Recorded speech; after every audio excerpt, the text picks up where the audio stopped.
We are now joined by Benjamin Rubenstein. He is a geopolitical analyst, a proud American, and much more. And I've been on his Twitter feed recently. You've been talking about Twitter, in fact, and it's a topic with me, especially with all the social media censorship across the board and kind of this perception by those people who think they're awake in many cases, the alternative media, maybe much of the conservative media, that this is a free speech platform and that there's nothing nefarious going on over there and that Elon Musk is the best thing since breakfast and he's going to save us from all of the evil spies, etc. Now, they've got this revenue share program, and now you're going to have to give up your identity to an Israeli company with intelligence ties. Big shocker. And I would argue the intelligence ties never really left Twitter. They were pretty arrogant, putting Yacarino in there as one of the representatives with her ties to the World Economic Forum. What are your thoughts on this one? And what company are we talking about specifically? Yeah, thanks for having me. So we're talking about some pretty fundamental ties. The owner of the company, which is like a mix of letters and words that, rather numbers and words that sort of spell out the word authentics or authenticator in sort of a sort of techie way, I guess. It's run by a man named Ron Atzmon, and he was a member of the Israeli Unit 8200. Which is specifically dedicated to cyber war and cyber espionage. They were involved in the Stuxnet virus, which was a USB drive that was basically plugged into Iran's nuclear weapons or nuclear systems and just destroyed it entirely and set Iran back for many years in the development of their nuclear program for nuclear weapons or otherwise.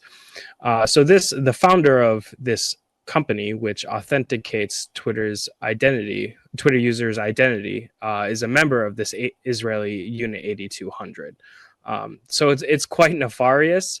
And so, yeah, last night I was following a Twitter account which tracks updates that have not gone live yet or have not been announced yet.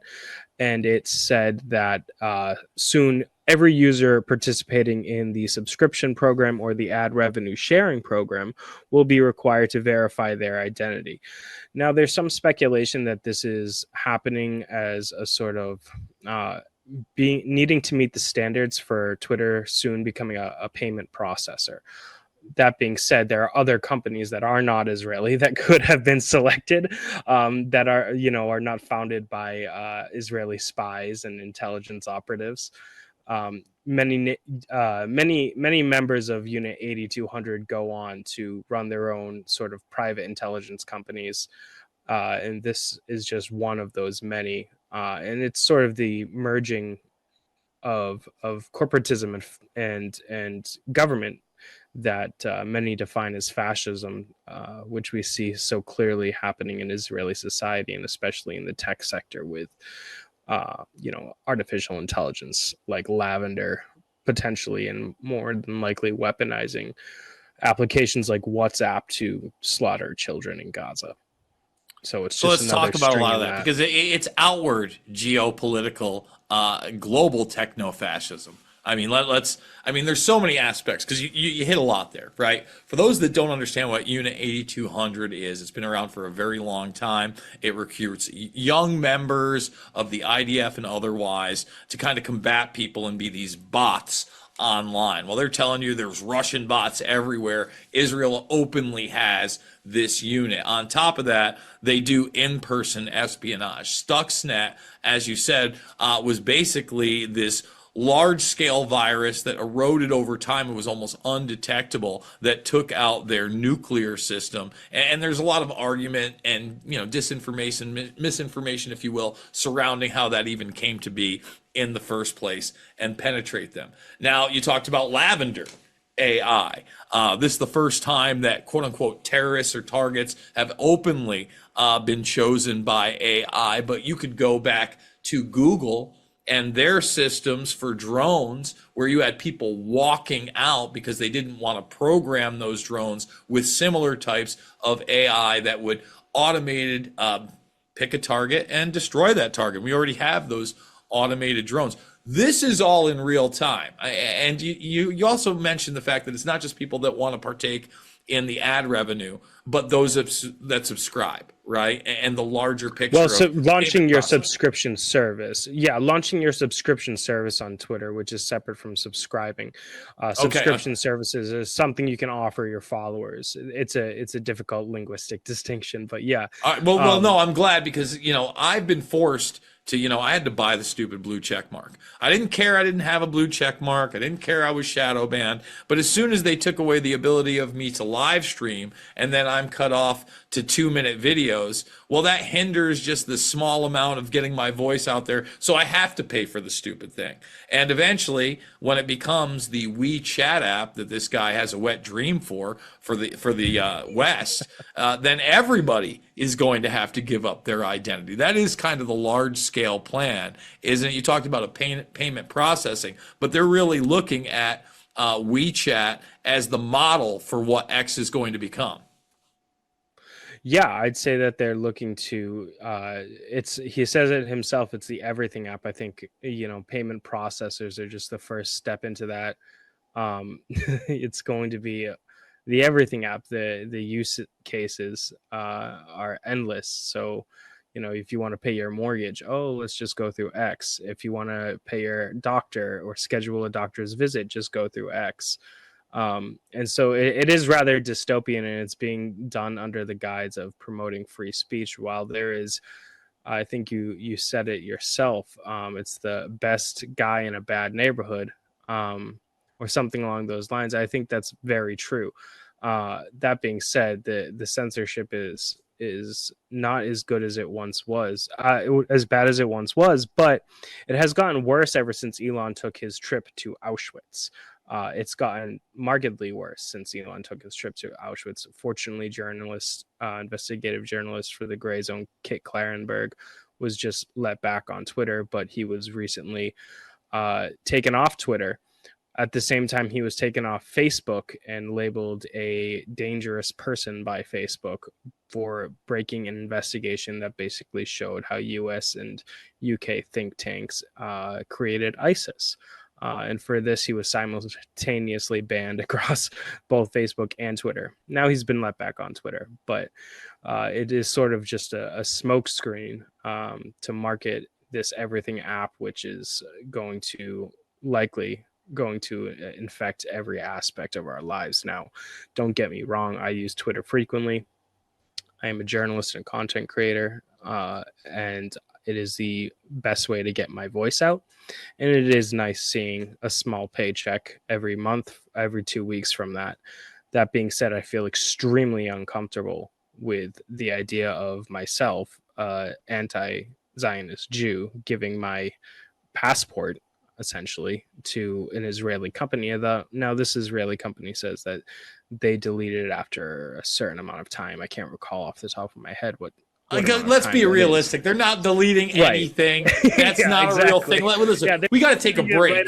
I want to talk about that aspect of it too, because we're now at a point again where they can outwardly lie to you and then slip something into the terms of service, and then after the fact be caught, gaslight you on top of it. We got to take that break. Hit the headlines, more TNT radio after this. And we are back. During the break, we were kind of talking about the incestuous nature of not only these big tech corporations, but the Five Eyes Alliance, right? And one of those big companies, I actually did a story on this week, is Palantir, that's being utilized by Five Eyes, right? And recently, Alex Karp is essentially just out there bragging about how scary their AI has to be and how much death and destruction they have to bring to warn their enemies, quote unquote, specifically China.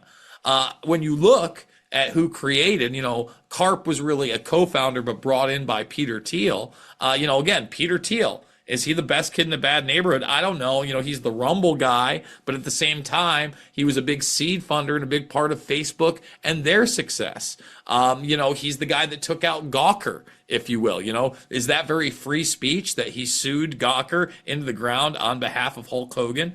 So you have these people that are not only in the security arena, but also in what? The social media arena, the tech arena, all with their own different contracts, etc. For instance, when you talked about your friend being banned from Facebook and Twitter at the same time, that should show people collusion and these people interacting, but no, that's out of bounds. And you mentioned a Unit 8200. Are you aware of the signature reduction program in the United States? I'm not, no. I would check that out. That's an article from 3+ years ago, but very similar in the sense of it's an army of 60,000 outside of any purview of accountability because there's never been a hearing on them. They were created by the Pentagon well over a decade ago. They're in military uniform. They're out of military uniform. They're online. They're in person. They're in some of the biggest consultancies and agencies and private companies out there. So that gives them across the board. They work in the United States. They work on foreign projects. But one of the most startling thing, yeah, I know, down the line, 8200, Yeah. right? So one of the most startling things in this article that nobody seems to know about by William M. Arkin, please check it out, everybody, is they show you some of the technology, and basically he's mirroring somebody who's in the signature reduction program. They have access to all the databases, in other words, things like the DMV, where they can either alter or create identities, licenses, you named passports, etc., everything down the line. But they actually show a silicon hand sleeve. So you're looking at what looks like a hand, and then you read about it, and this is DARPA technology that can have anybody's biometrics on it and also emit human oils. All of this stuff sounds like science fiction. It's actually being deployed and being deployed in a cohesive manner with this alliance of nation states, as you kind of alluded to earlier, that are doing whatever they want, whenever they want in certain areas, particularly right now in Palestine. I talk about, the fact that, first of all, U.S. Special Forces were on the ground on October 7th. That was admitted in the Jerusalem Post. They only sent more U.S. Special Forces. We talk about the aid, but we actually have on the ground help there on top of that alliance. So these are very real things. You look at Ukraine and Russia. We mentioned Musk before. The highest concentration of Starlink satellites are in that region because they're not only used for the communication systems, but hooked into those drones, many of them running on AI right now. So how do we kind of take this Leviathan on? I mean, right now we're in this mess of global warfare and chaos and large-scale censorship on social media. Well, taking down the sort of globalist fascist technocracy is, not, there's no playbook for that. Although I think some would argue there is. That being said, I would say that when it becomes so big, like, it's the bigger they are, the harder they fall sort of principle. And I think that it's going to happen bit by bit. I don't think that we're going to fall into a never-ending abyss of total, complete tech control. I think that eventually, empires collapse, and when those empires collapse, so do their systems of infrastructure, even if they're digital. So I think that's also going to happen with Israel. If you want me to be completely honest, I think Israel is one of the largest purveyors of this sort of fascist technocracy that we're seeing. One of their greatest exports is literally just spy technology. So I think, regarding what Elon's doing, I don't think Israel's going to collapse tomorrow. I do think this decision is likely going to go through, and unfortunately, if they do break the rules, which I think is obvious that they're not going to adhere to it, they'll give it to somebody else or leave it open backdoor in their system intentionally, so the rest of the Israeli government has access to your data. But even if they were to willingly violate their contract and not delete the information, what is Elon Musk going to do? Is he going to go to Israel and sue them? I highly doubt that. So there's no accountability. That being said, while the West Bank is used as sort of a testing ground for Israeli fascist technology, uh, when the Palestinians liberate themselves, and I do think that will happen within our lifetime and likely far sooner than any think. Those technologies will either be swept up by the U.S., which is in itself a failing empire, or another Five Eyes nation or NATO nation. But as I said, as empires fall, as societies decay, and many Western societies are in an active state of decay, um, these technologies will not be in the hands of the wrong people, and hopefully what comes next we'll have the good sense to delete many of these programs. We got 1 minute left in the segment. Really quick, what is your take on this helicopter crash, and what can we see in the short-term repercussions?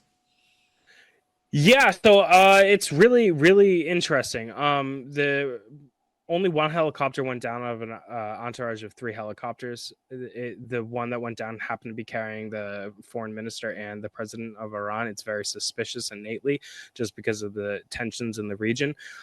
At first, it seemed like there was no foul. There was foul play, and then it seemed like kind of, oh, it could have just been the weather because the weather was so bad. It took them a long time to find him. That being said, the chief of staff of martyred President Raisi was just on an interview with Iranian state television, and he made some comments which I don't recall off the top of my head, but they cast suspicion on the actual circumstances and the potential foul play that may have occurred. There is a clip that Kim Iverson is, I believe, publishing very shortly that contains that translated interview. So I would recommend people go check that out.